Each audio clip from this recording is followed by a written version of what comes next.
What is up, guys? It is your boy DankBot003.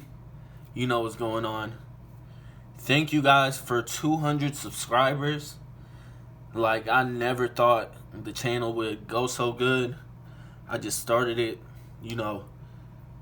just to do something, just to have something to do because I really like the game. I just got back into it, and I thought it would be fun to start a channel. And luckily I brought you guys the ice barrier deck profile that I was using, and that kind of just blew up. And from then, you guys have just been showing me so much love. Like 200 subscribers in a month, that is crazy. And I just want to thank you guys.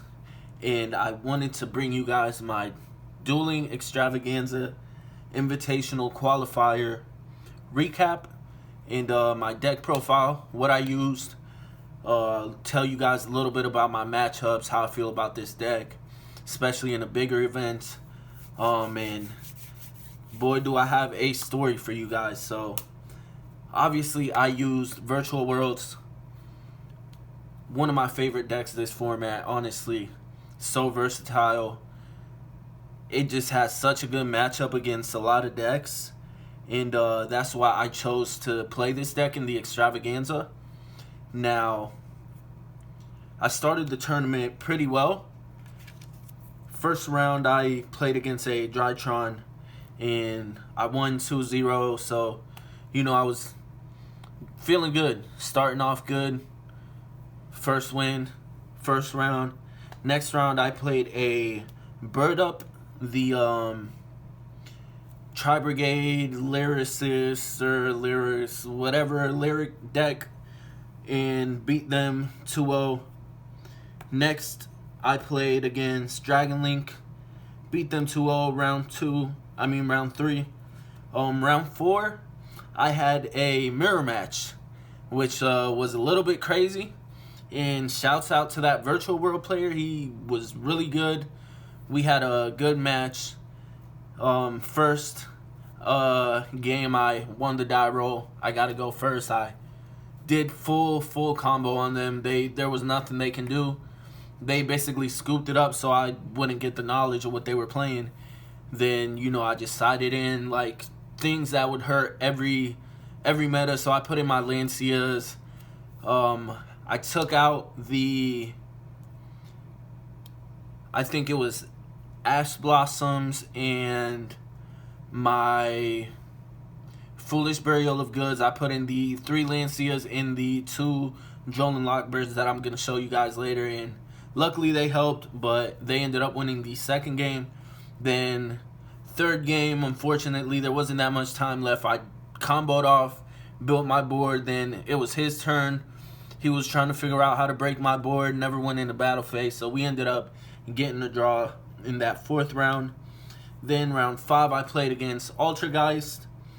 2-1. They caught me off guard in the second one because they got to go first. Then it was like both of the games that I started, they just couldn't really keep up because they didn't get a chance to set up all their back row. But the second game that we played, because I won the die roll, I won the first game. Then the second game, it was just not really my game. He opened up, set 4, Faker in hand. There wasn't a lot I could do. Then game 3, we were almost in time, so I made sure I did all my attacks and all that stuff. And then he did fire off a Solemn Judgment, so I ended up beating him by life points. Then round 6, I played against another Dragon Link deck. He won the match, unfortunately. The guy just won the die roll, opened up insanely crazy Abyss, Seal, and Savage. Then game 2, I opened my combo. I brought a Dragoon, Shen, and a Crystal Wing. Then I had a Chuche face up, and there wasn't really a lot he could do. So he just scooped it up. Then game 3, we were playing, and so it came down to like about 800 life points. We had a good 2 first turns. Then he just ended up getting too many resources. He had the triple tactics talent, and he did drop a Lancia on me when I was about to build my board because unfortunately all I could do was end with a Shen. I mean, not a Shen, a Crystal Wing in the third game, and he outed the Crystal, passed. Then he Lancia'd me in my turn, and there wasn't really a lot I could do. Then in round 7, I played against Unchained. Unfortunately, against Unchained as well, I lost by time. We were 1-1. Then I kind of bricked because he Lancia'd me. Then he took, I think it was like 500 life points from me, and then there wasn't really a lot I could do. Like, I opened up the nuts, but he standby phase Lancia, and there really wasn't anything I could do at that point. So I just made a Stardust charge, attacked. I think I took 400 from him, so he was up by 100. Then he just kept bringing guys out in defense until he brought out the guy with 3,000 defense. So I couldn't really run him over with the Stardust charge, and I didn't really have any outs to that, unfortunately. Then round 8, this is where my story gets a little crazy because I was playing, I believe it was table 34 or 35, and so I still get a little heated talking about this. So round 8, I go to my match table. My opponent doesn't show up for 3 minutes. I say, hey, judges, my opponent hasn't showed up. 3 minutes. What should I do? They say, oh, that's a game loss for them. They have 10 minutes for a match loss. Whole time, I'm waiting. It comes to like 9 minutes. I'm like, hey, it's about to be 10 minutes. Is that a match win for me? And come to find out, the judge was sitting at the table right above me with my opponent. I had pressed the wrong table, and I was at, I think, one table under. Then come to find out, nobody showed up for that table. That's why I was sitting in there by myself. Then next thing you know, I realize, and I go to the right table. There's about 20 seconds for it to be 10 minutes. Then my opponent, I guess, wanted the free win because the judge was saying, oh, it's been about 10 minutes now. We're going to have to give you a match loss. I was like, hey, can I just get the game loss because I had a problem with the tables. I pressed the wrong table. It just turned 10 minutes, and they're like, oh, well, your opponent doesn't agree to that, so we're going to have to give you a match loss. But since you did show up, we will give you the, we won't drop you because I guess usually if somebody doesn't show up to their table within 10 minutes, they get dropped. But luckily, I didn't get dropped. But also, I was a little mad because, you know, they could have at least gave me the game loss because I made an easy mistake to make, especially when you're playing on Discord, and I just didn't really agree with that. But my opponent just wanted to win, I guess. Plus, it was a pair down for me, so I would have placed higher than my opponent did if I won than if he won, which upset me a little bit more. But there's not really too much I can say. Whatever the judge says goes. So that was basically my recap. Then because it was a pair down, unfortunately, I got 101st place, one away from getting my invitational, which I just wanted my invitational. That's all I wanted. But unfortunately, I didn't get that invitational because of that ruling right there that happened. And I mean, I guess mistakes happen, but I feel like if you're playing on Discord like that and you're getting those little tiny labels of where to go, the table numbers and all that, like, if you accidentally press the wrong table, you shouldn't be penalized by that, especially when nobody showed up to the other table. So I just was thinking that, oh, maybe my opponent didn't show up. I'll just stay waiting here. I didn't think of looking at the table number or anything. And if the judge is already at that table and they see where I'm at, because they say, oh, I saw what happened, you went to the wrong table. If they see that, why not come tell me I'm at the wrong table when I am typing in the main event chat, hey, my opponent hasn't showed up. I'm here at the table by myself. Can I get a judge in here? I said that when we were at the 3 minutes. They could have came in, let me know, hey, you're at the wrong table. you'll get the game lost, but go to the right table and play your match.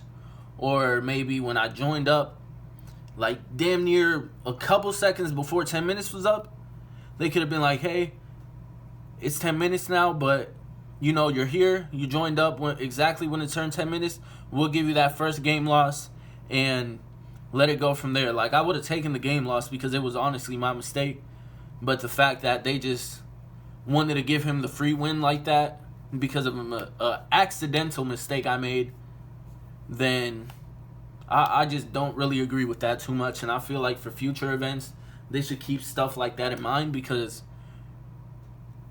it's harder playing online than it is in real life, for especially for big events like that. Like, it can get very confusing.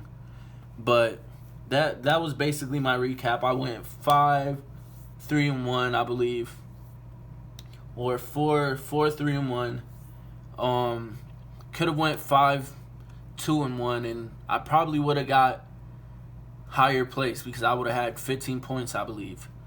And the top 100 cutoff was 14, but unfortunately, since I got that pair down, I only had 13.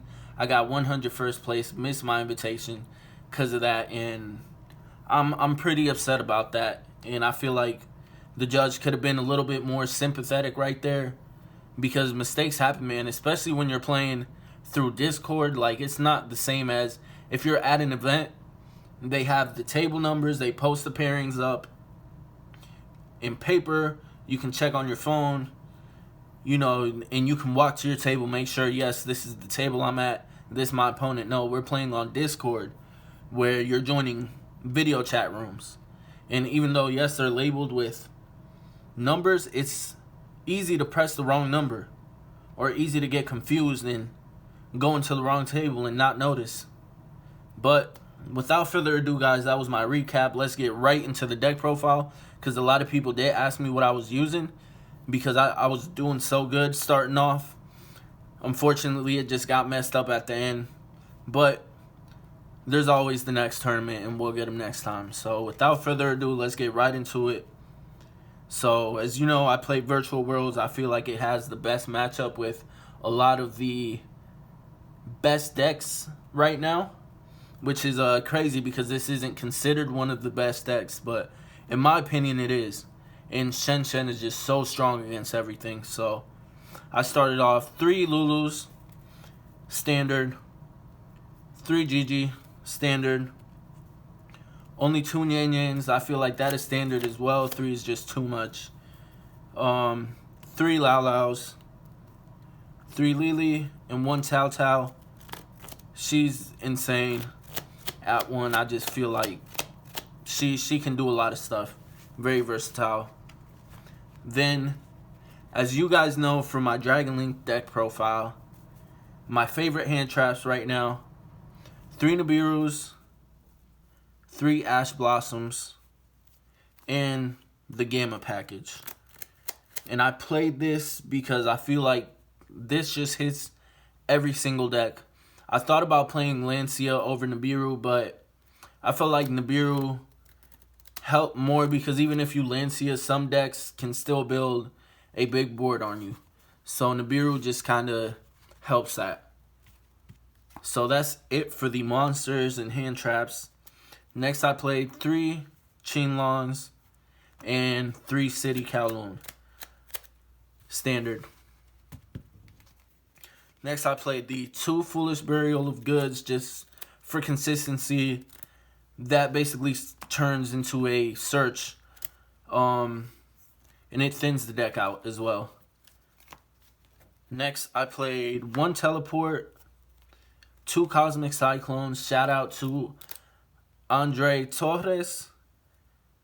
I kind of got the idea from him. And it kind of just convinced me to play this deck, because I already played this deck and I had a similar build to him, just because it's Virtual Worlds. It just play 3 of all the good cards, and he was maining the Cosmic Cyclones, which honestly it came up a lot and it helped a lot. I wouldn't change it, so shouts out to him. Next, 3 Desires, and that's it for the traps. Desires is just free. And I mean not for the traps. That's it for these spells.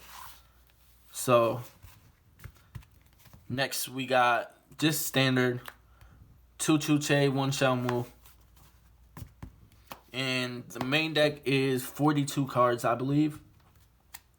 I just feel like 42 doesn't really hurt, especially since you have desires and you have so many cards that just search themselves, and virtual worlds just dump whatever you need to the graveyard. Like, even with 42, I saw myself a lot of times in like my third turn or second turn with like 15 cards in my deck left. So I feel like 42 was just good. Next, the extra deck. I played 1 Gossip Shadow, 1 M7, 1 Fam Fam, and 1 Sacred Tree Beast Hyperton. So Sacred Tree Beast, it did come up in like 2 matches, and it wasn't too bad, but you can build better boards. But when you can't, also he does help a lot in the grind game. Let's say you have a Vermilion, or you have your Croc in the graveyard or something, you can make a Cloud Castle revive, make a Tree Beast, and it just adds on to the board that you already have. Fan, amazing card, just good. Came up a lot in the Unchained match against Bird Up too. That's another reason why I won, because I just was banishing their stuff. Drytron as well hits them hard. Then the M7 just to get your resources back. Then the Gossip Shadow. Not a lot of people play that card, but I feel like that card was pretty good. Especially when you end on a Shenshen Crystal and you can't make your Dragoon, you can just make a Gossip Shadow and get a free draw. Even though you give your opponent a draw, but you stop their monster effect. You just gotta know when to use it. And that's basically it. That's all the XYZs. Next for the Synchros, 1 Charge Warrior, 1 Koro, I feel like that's standard in here. 1 Juju, honestly a good card, it doesn't destroy. The 1 Cloud Castle. Next I played the Croc, 1 Vermilion, 1 Shenshen, and that's it for all my Synchros. Not all my Synchros, but just for the stuff that I use to combo, and these are just the Synchros that you mainly play. Next, technically more Synchros, but this is, I count it as a package, and I call it the Ultimaya package. The Zolkin, Crystal Wing, Muddy, and Dragoon. So you just make Zolkin go into Crystal, then Muddy that away, and make a Dragoon. That's why I call it the Ultimaya package. Because when you make Ultimaya, 9 times out of 10, you end up with Dragoon and Crystal Wing. And if you're lucky, a Shenshen on the side, or you can make the Shenshen instead of the Dragoon. But Dragoon is just good. So that's it for the extra deck. Next for my side deck, I played 1 Pankratops, 2 Drolan Lockbirds. I played 2 instead of 3 because I feel like 3 is just too much, and I was a little tight on the extra deck already. I mean my side deck. And I don't really want to draw multiple Drolls. I'd rather draw a Droll and an Ash. So I just put 2 in there. Then one card that I do have to play 3 of is 3 Lancia. Hits every deck, and that's it for my monsters in the extra deck. I mean the side deck. I don't know why I keep saying extra. Then next for my spells, I played the 1 Feather Duster, 2 Twin Twisters, just to get rid of all that back row. Shouts out to Andre again for giving me that idea. Next, I play the 3 Dark Ruler. It's just a standard card. It's too good in this format. You don't really have to worry about VFD anymore, so you don't really need the droplets. I just feel like Dark Ruler is just better than Droplet in a lot of situations. And that's just my personal preference. So don't eat me up in the comments, guys. That's my personal preference. And I don't think just because Droplet's more expensive that it's better. Even though Droplet is good in some cases because you have the attack. Depend what you send, your opponent can't respond with that. But 9 times out of 10, if you have to use that, your opponent's not going to have back row because they're playing a combo deck that builds a big board with monsters. So you're already getting the effect that no monster effects can be activated in response. And it negates the monster effects, so you don't have to send a monster to make it so monster effects can't respond. So, I mean, if you're playing a back row deck, yes, you can send a trap, and they can't respond with the trap. But if you have to use Droplet, 9 times out of 10, they don't have traps. They just got a good monster board. Unless you're playing, like, Invoked or something. But I feel like Dark Ruler No More just does its thing, too. And plus, if you're playing Invoked, you got the Twins, Feather Duster, and you got Cosmic Cyclone. So, next, 1 Imperial Order and 2 Anti-Spell Fragrance to top it off. These cards are just amazing. They won me my first Dragon League matchup against Drytron as well. And yeah, those cards are just those cards. None much to be said. So that is all for the side deck, guys. That's it for the deck profile. I hope you guys enjoy. I hope you guys maybe start playing Virtual Worlds more. This deck, honestly, is just insane. It has such a good matchup against any deck. Like, any of the most played decks, Invoked, it has a good matchup against. Dogmatica, Invoked, good matchup. Dinosaurs, good matchup. Eldritch, good matchup right there. You can just banish their lords, and there's nothing they can do, really. And, I mean, if they have Zeus, you honestly just side deck for Zeus. But there are some outs to Zeus, or you can just bait them out. But, yeah, honestly, the deck is good in my opinion. And, I wouldn't have changed it. I was doing pretty well. I honestly feel like if that mistake didn't happen, I could have definitely been top 34. Because I got a pair down and my opponent still got pretty close to top 34. So with me having a better record than them, I feel like I would have been definitely in top 34. But it is what it is, man. I'll get them next time. And without further ado, guys, I'm signing out. Hope you guys enjoy the deck profile. Thanks again for 200 subscribers. You guys are amazing. And I'll see you guys in the next video.